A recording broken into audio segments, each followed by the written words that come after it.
Welcome back to the Mass Effect Andromeda gameplay series. In our first installments, we took a closer look at combat gameplay. Today, we're diving straight into the heart of Mass Effect Andromeda, exploration. In addition to beautiful story missions, Andromeda is filled with worlds to explore. No way this is home. Our story is contained within the Helios cluster, a portion of space populated with dozens of star systems. And the Tempest is where that exploration begins. You can navigate star systems using the Tempest galaxy map. From planets to moons, to anomalies and starships, wherever you are in Helios, you'll now be able to see everything that exists outside the ship's main windows in real time. In Andromeda, there are over 100 planets to discover, and a handful of beautifully crafted worlds can be landed on. And that's where the adventure really begins. Each world you visit has its own story, its own characters, and of course, its own challenges. Today, the world we're going to visit is called Eladin. Exploring the opening landing area called Paradise, you'll quickly discover that the heat on this planet can be deadly. Water is scarce, and mysterious ancient artifacts dot the landscape guarded by dangerous remnant creatures. Basically, to live here, you have to be desperate, or Krogan. But even the Krogan aren't happy, and they don't trust anyone from the Initiative, least of all a Pathfinder. How you deal with the Krogan and these challenges will ultimately determine your success on Eladin. We need the Krogan, and the Krogan need us. Before you set out, you'll get an update from your AI, pointing out key locations. The Remnant monolith suggests this was indeed supposed to be a golden world. We're going to start the adventure by heading over to the Krogan colony, but the choice of where to go is ultimately yours. Our all-terrain rover, the Nomad, is key to quickly covering the expansive landscapes throughout Andromeda.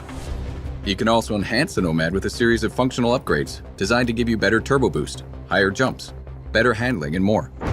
While you're exploring, one of the key objectives will be to discover locations to call down forward stations.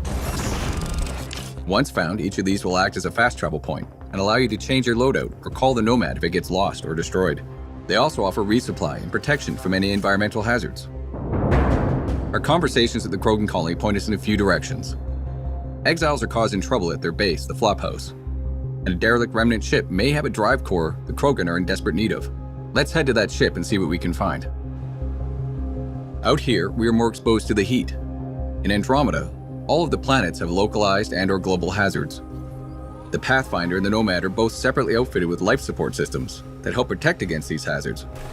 But once you run out, you'll need to find a safe location or a forward station to recharge. I'm reading a normal temperature range, Pathfinder. As you travel throughout the world, you'll find new areas to explore, new characters, and new storylines. Ultimately, all of these discoveries will help raise the viability of the planet. Increasing planet viability does two things: allow for the creation of an outpost, and upgrade the Nexus, the Andromeda Initiative's space station.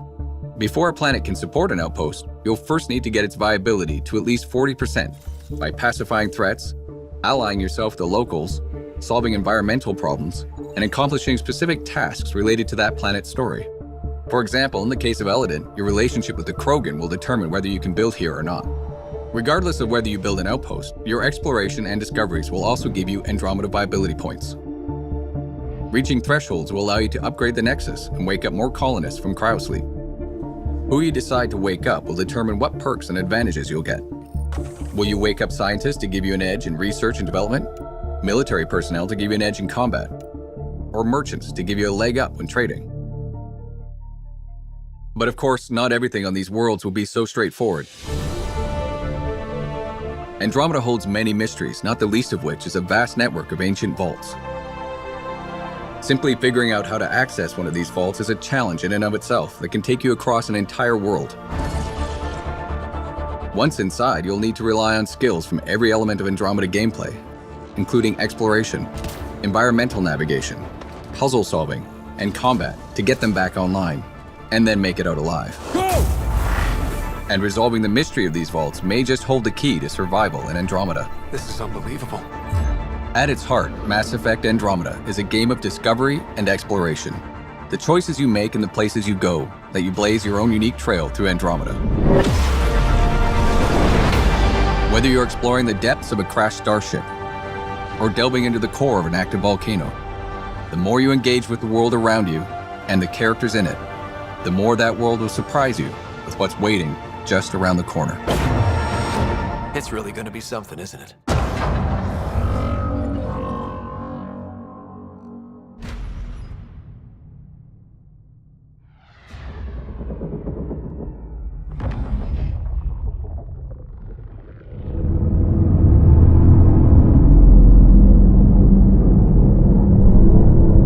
We're explorers first, but it's a new galaxy. We need to be ready for any situation, including combat.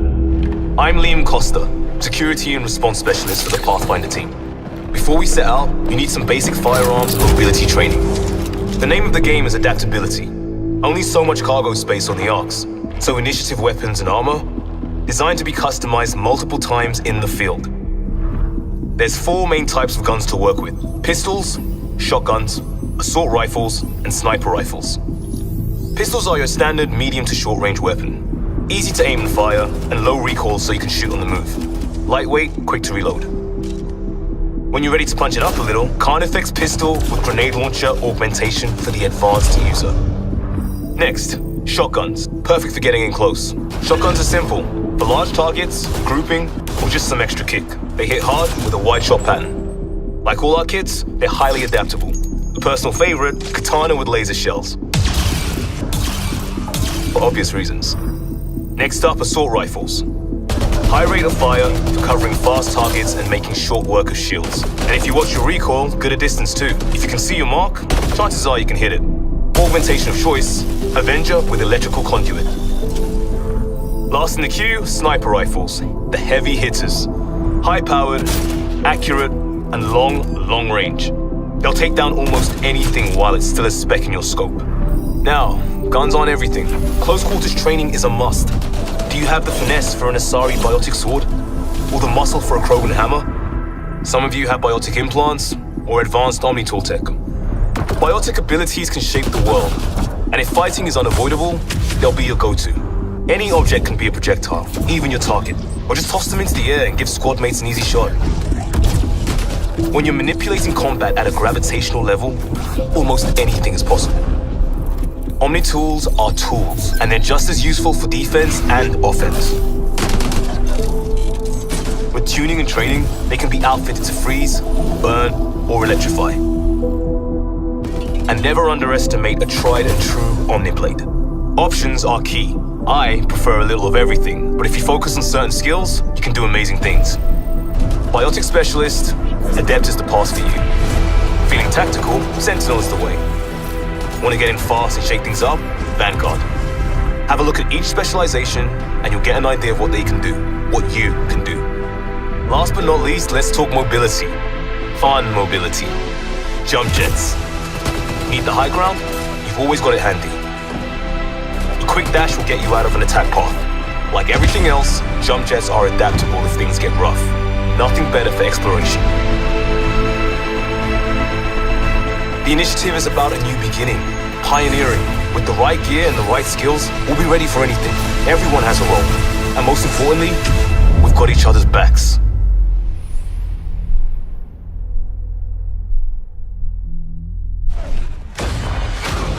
Welcome back to the Mass Effect Andromeda gameplay series.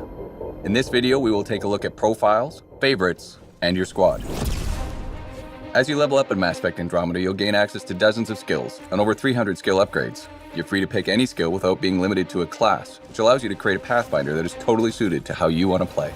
As we discovered last time, there are 3 main types of skills in the game: combat, tech, and biotics. As you unlock skills over the course of the game, you'll also start gaining access to profiles. There are 7 types. Let's take a look at 2 of them, the Adept and the Explorer. The Adept profile is perfect for players who want to specialize in biotics. As you choose more biotic skills, the Adept profile will give you bonuses to suit your playstyle. And as you can see, choosing Adept gives bonuses to duration and damage of your biotics. The more you invest in those skills, the higher level profiles you can unlock. Or maybe you want to be more versatile, choosing some combat mixed with biotic and tech skills. This will unlock the Explorer profile, giving you perks and buffs that enhance all your abilities. And of course, you can swap these profiles at any time, allowing you to keep the action fresh, giving you a number of ways to tackle every battle, and making sure you never feel locked into a particular style of play. This brings us to favorites. Favorites are a quick way to map 3 skills and a single profile to one slot. Anytime during combat, you can switch between one of these 4 slots, giving you access to up to 12 of your favorite skills during the course of a single fight. Here's an example. In this battle, I've equipped a favorites loadout designed for long-range combat, utilizing cloak and a sniper rifle to suppress oncoming enemies.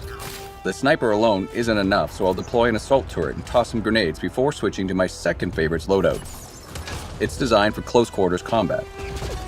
Loading these new abilities puts them in a cooldown by default, so I'll have to make do with my shotgun until they're ready. The Fiend is too powerful and I'm not in any position to take it out immediately, but my new favorites are ready. I'll make my getaway using Biotic Charge and then maneuver around this group of enemies. This favorites loadout is particularly combo friendly, so I'll engage by comboing Cryo Beam and Lance for an explosive result, then clean up with my shotgun. It looks like the Fiend has taken an interest. I'll do what I can from a distance before switching to my third favorites loadout, one that emphasizes ranged biotic abilities such as Backlash and Shockwave, as well as Flamethrower. Let's see if we can find a better vantage point and stall the Fiend's approach. Using Backlash, I can shield myself from oncoming fire and deflect it back at the enemy. This is particularly useful against large crowds of enemies. However, this horde is scattered, so I'll need to regroup. Looks like the Fiend has other plans. I'll stand my ground by using Shockwave and then follow that up with Flamethrower. The Fiend is hurt, but it's going to take more than that to defeat it. Switching to my final favorites loadout, I'll engage the Fiend with soldier-focused abilities. Let's finish it off with Flak Cannon and Trip Mines. And when it comes to combat, don't forget your squad. Each of your 6 squad mates has 3 active and 2 passive skills. In this case, Cora uses her biotics as a support character, and Drac is a bruiser who can soak up lots of damage. Not only can you set your squad up around the battlefield, ordering them to defend locations, attack targets, or rally to your side, but you can also team up with them for devastating power combos. Power combos activate when you or one of your squad mates primes an enemy or groups of enemies, setting them up for the kill. Then you or a squad mate jumps in to detonate and finish the job. And you can always level up your squad mates to make them specifically good at priming or detonating targets. Subscribe to see the next installment in the gameplay series for a look at exploration in Mass Effect Andromeda.